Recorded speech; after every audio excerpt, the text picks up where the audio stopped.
নমস্কার বন্ধুরা, ইএনকে চ্যানেলের পক্ষ থেকে তোমাদের সকলকে স্বাগত। আশা করছি তোমরা সবাই ভালো আছো। আমরাও এখানে সবাই ভালো আছি। তা বন্ধুরা, বিকালবেলা তোমাদের দাদা আজকে 4:45টার সময় ঘর থেকে বেরিয়েছে। শরীরটা ভালো নয়, মন মেজাজও খুব খারাপ, মন মেজাজও খুব একটা ভালো নয়। মানে এতটাই দুর্বল হয়ে পড়েছে যে কি বলবো, কিছু বলার নেই আর তোমাদের। তা বন্ধুরা, আমি তোমাদের দাদা বেরিয়ে গেল কাজে, তারপরে আমি ঘর দোর সব পরিষ্কার করলাম। ঘর আজকে মুছিনি, আজকে ঘর শুধু ঝাঁট দিয়ে আমি রেখে দিয়েছি। ঘরটা পরিষ্কার ছিল, এমনি ডোরা জ্বালাতন করে বলে মাঝে মাঝে ওই জন্য মানে কাদা কাদা হয়ে যায়, বাইরে বেরিয়ে যায় মাঝে মাঝে, সেই জল পাড়িয়ে আসে, ঘর কাদা কাদা হয়ে যায়, ওই জন্য আমাকে ঘর বিকালবেলাও আবার মুছতে হয়। কিন্তু আজকে পুরো পরিষ্কার ছিল, ওই জন্য আজকেও মুছিনি।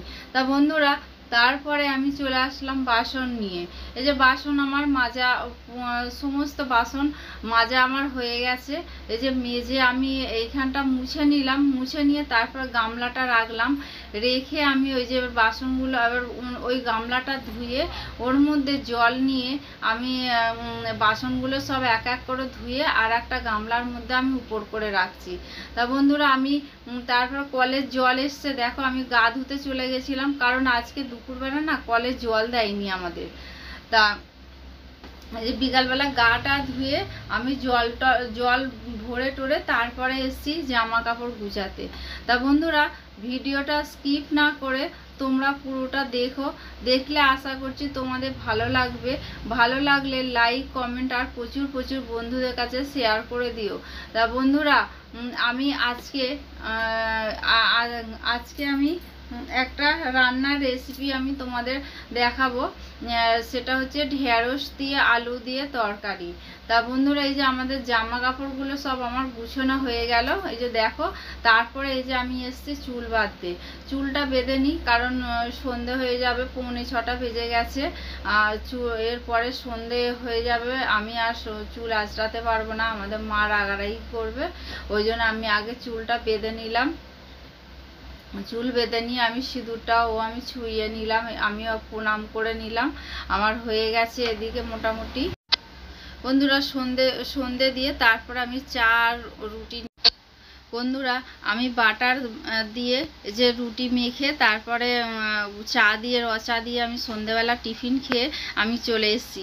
এই যে এইখানে হচ্ছে কড়া বসিয়ে দিয়েছি, কড়ার মধ্যে তেল দিয়েছি, তেল গরম হয়ে যেতে তারপর তেজপাতা আর সাদা জিরে ফোড়ন দিলাম, দিয়ে তারপরে দিয়ে দিলাম লম্বা লম্বা করে সরু সরু করে আলু কাটা। আমি তোমাদের বলেছিলাম না একটা ঢেঁড়সের রেসিপি করব, এই যে ঢেঁড়সের রেসিপি আমি বসিয়ে দিয়েছি।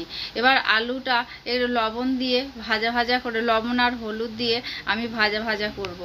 ভাজা ভাজা করে তারপরে একটু গায়ে রং ধরে আসলে পরে দিয়ে দেবো মশলা। মশলার মধ্যে দেবো হলুদ গুঁড়ো, লঙ্কা গুঁড়ো, ধনে গুঁড়ো, জিরে গুঁড়ো দিয়ে অল্প সামান্য আমি জল দেবো। এতে আদা দিলে ভালো হতো বন্ধুরা, আমার ঘরে আদা ছিল না বলে আমি আদা দিতে পারিনি। তা দিয়ে দিলাম অল্প সামান্য চিনি। তা বন্ধুরা, আমার ঘরে টমেটো নেই, টমেটোর বদলে আমি সস দিই, তোমরা তো জানো। আমি এই যে ঢেঁড়সগুলো দেখো, ঢেঁড়সগুলো আমি দিয়ে দিলাম। এবার এই গ্যাস সিম করে আমি ঢাকা চাপা দিয়ে আমি রান্না করব। ঢাকা চাপা দিয়ে রান্না করতে করতে দেখবে ঢেঁড়সগুলো আপসেই একদম নরম হয়ে গেছে। দেখো বন্ধুরা, আমি ঢাকা চাপা দিয়েই আমি রান্না করছি। এবার নাড়াচাড়া করব, করে এই যে এবার জল দিয়ে দেবো বন্ধুরা। আর জল খুব একটা দিতে হবে না, জল অল্প দিতে হবে, কারণ আলুটা খালি সিদ্ধ হওয়ার জন্য, আর ঢেঁড়সটা তো সিদ্ধ হয়ে গেছে। বন্ধুরা, মিষ্টি কম হয়েছিল, ওই জন্য আবার দিয়ে দিলাম। আর দিয়ে দিলাম, আমার ঘরে তো টমেটো নেই তোমরা জানো, আমি সস দিয়ে দিলাম। তোমাদের ঘরে যদি টমেটো থাকে তাহলে তোমরা দিয়ে দিও। বন্ধুরা, আমার ঢেঁড়সের রেসিপিটা হয়ে গেছে, অসাধারণ খেতে হয়েছিল বন্ধুরা। আশা করছি তোমরা সবাই ভালো আছো, আমরাও সবাই ভালো আছি। তা বন্ধুরা, এটা হচ্ছে পরের দিনের সকালবেলা ব্লগ। এখন বাজে 6:30, আমি উঠেছি 5:30। আমার সমস্ত বাসি কাজ আমার হয়ে গেছে, আমার চান হয়ে গেছে, এখনো পুজো হয়নি, এখন এই পুজো দেবো ঠাকুরকে। তা বন্ধুরা, তোমরা স্কিপ না করে পুরোটা দেখো, দেখলে আশা করছি তোমাদের খুব ভালো লাগবে। তা বন্ধুরা, আজকে আমি একটা রেসিপি তোমাদের দেখাবো, সেটা হচ্ছে ঢ্যাঁড়সের। তো তোমরা সবাই তো পেঁয়াজ দিয়ে খেয়েছো, কিন্তু আমি ঢ্যাঁড়সটা করেছি সম্পূর্ণ নিরামিষ। তা বন্ধুরা, আমি কিরমভাবে রান্না করি ঢ্যাঁড়স, ভিডিওটা স্কিপ না করে দেখো, দেখলে তোমাদের ভালো লাগবে। ভালো লাগলে আমাকে লাইক কমেন্ট করে জানিও কেমন লাগলো তোমাদের। তা বন্ধুরা, তাহলে চলো আমি পুজোটা সারি, পুজোটা সেরে তারপরে ওইখানে যে খাবার পাঠাই, ওইখানে আবার আজকে আবার একজনের এক্সট্রা খাবার দিতে হবে। একজনের তো এক্সট্রা দিচ্ছি, আবার আর একজনের আজকে এক্সট্রা খাবার দিতে, আজকের দিনটাই শুধু ওইটা। তার আর যে ওনাদের বাড়িতে যে আত্মীয়টা। তাহলে চলো আমি এখন পুজোটা সারি, পুজোটা সেরে তারপরে তোমাদের কাছে আবার আসবো। এই যে দেখো বন্ধুরা, আমি এখন এখানে পুজো করব। আজকে ঠাকুরের ফুলগুলো সরাবো, কারণ ফুলগুলো কালকে সরাইনি, যেহেতু আজকে সরাতে হবে। তা ওইখানে আমার টুলটা আছে, ছোটো ঘরেই আমার ঠাকুর, আর ছোটো ঘরেই টুলটা আছে। টুলটা নিয়ে আসবো বন্ধুরা, নিয়ে এসে আমি টুলের উপরে আমাকে দাঁড়িয়ে পুজো করতে হয়, তোমরা তো জানো। কারণ এমনি ঠাকুর আমার দেখা যায় না, ওই জন্য আমার উঠে যখন ফুল দিয়ে সাজাই তখন আমি ওই টুল নিয়ে উপরে উঠে পড়ি। তা রোজ আমার ফুল আমি সরাই না, একদিন ছাড়া ছাড়া আমি ফুল সরাই বন্ধুরা। এই যে দেখো, ফুল দিয়ে তারপর সরে গেলাম বন্ধুরা। পুজো করে উঠে তারপরে তোমাদের দাদাকে চা করে দিলাম, আমিও খেলাম, কোয়েল খেলো। কোয়েলের চাটা আমাকে উপরে দিয়ে আসতে হয়েছে বন্ধুরা।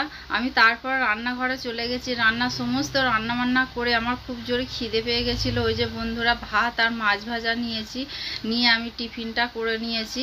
তারপরে এই যে আমি অনেকক্ষণ পর আমি তোমাদের কাছে তারপরে আসলাম।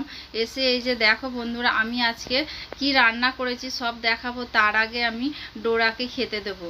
ডোরাকে যে চিকেন দিয়ে ভাত দেবো, অনেক দিন যাবত ডোরাকে আমি চিকেনের সঙ্গে কোনো সবজি দিই না, কারণ ওর শরীরটা খুব খারাপ ছিল, তো ওই জন্য ওকে সবজি দিই না।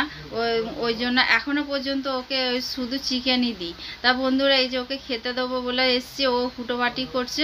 আর এদিকে দেখো স্ট্যান্ডটা দেখেছো, ঘাড় পুরো নড়ছে একদম। ও সেই এমন মাথা নাড়িয়ে নাড়িয়ে খায়, খেতে খেতে এত মাথা নাড়িয়ে নাড়িয়ে ও খায় যে আমার ওই স্ট্যান্ডটা দুদিন ছাড়া ঢিলা হয়ে যায়। তোমাদের দাদা তারপরে স্ক্রুপগুলো দিয়ে ভালো করে, মানে স্ক্রুপগুলো খুলে যায়, তো তারপরে ও টাইট দিয়ে দেয়। ওকে বলা হয়নি বলে এখনও এইরকম হয়ে রয়েছে। ওকে বললেই ও সঙ্গে সঙ্গে করে দেয়, কিন্তু ওকে বলা হয়নি বলে, তাই জন্য। এবার দেখো বন্ধুরা, এই যে আমার না হাতের আঙুলের গাঁটগুলো এত ব্যথা, আমি ভালো করে ওর মাংসগুলোকে ম্যাশ করে দিতে পারি না, কারণ ও ডাক্তার বলে দিয়েছে ভালো করে মিহি করে দেবে না। আমি কিন্তু মিহি করে আর দিতে পারি না, মানে আগে দিতাম, এখন আর দিতে পারি না, হাতের খুব লাগে।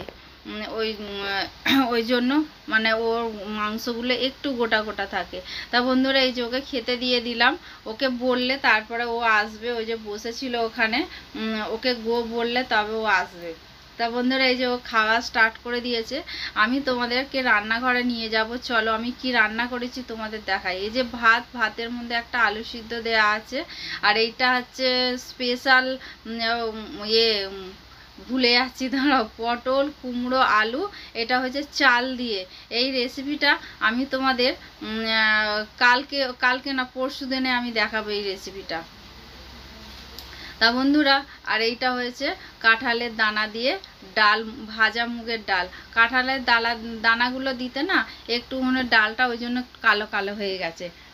আর এই যে এইটা ওদের বাড়ির জন্য খাবার বেড়ে নিয়েছি এটার মধ্যে, আর ওই আলু ভাজাগুলো ওদের বাড়িরই বন্ধুরা। এই যে ডোরা দেখো, তোমাদের এদিকে খাবার দেখা যাচ্ছে। আর এই যে হচ্ছে লাল লাল ঝোল হয়েছে চিকেনের, কারণ ওদের বাড়িতে আজকে লোক আছে। কারণ বন্ধুরা, ওদের বাড়িতে না কে আসবে ওদের বাড়িতে, ওই জন্য আমাকে কালকে রাতে ফোন করে দিয়েছিল যে এক্সট্রা খাবার দিতে। ওই জন্য আজকে আমি খাবার একটু বেশি করেই দিতে বলেছিল, খাবার একটু বেশি করে দিতে, বাড়িতে লোক আসবে। ওই জন্য নালে ওরা মাংস ঝোল নিলে ডাল নেয় না, তারপরে মাছের ঝোল নিলেও ডাল নেয় না। ওই যেহেতু আসবেন বাড়িতে লোক, ওই জন্য ওদের জন্য ডাল করলাম, আলু ভাজা করলাম, আর এই চাল দিয়ে কুমড়ো আলু পটল দিয়ে একটা স্পেশাল রান্না করেছি বন্ধুরা। তা বন্ধুরা আমি ওই খাবারটা দিয়ে আমি চলে আসলাম তোমাদের কাছে। দেখো ভিডিওটা আজকে এই পর্যন্ত। তোমাদের যদি ভালো লেগে থাকে তাহলে লাইক কমেন্ট আর প্রচুর প্রচুর বন্ধুদের কাছে শেয়ার করে দিও। আর বন্ধুরা তোমরা আমার সঙ্গে থেকো, পাশে থেকো, আর তোমরা ভালো থেকো, সুস্থ থেকো, সাবধানে থেকো। এই বলে আজকে আমি এই ভিডিওটা রাখলাম। আবার পরের দিন নতুন সকাল, নতুন দিন নিয়ে আর ডল ডোরা আর আমার এই সংসার নিয়ে আমি তোমাদের সঙ্গে সব শেয়ার করব। তা বন্ধুরা তাহলে এই বলে আজকে রাখলাম। ধন্যবাদ।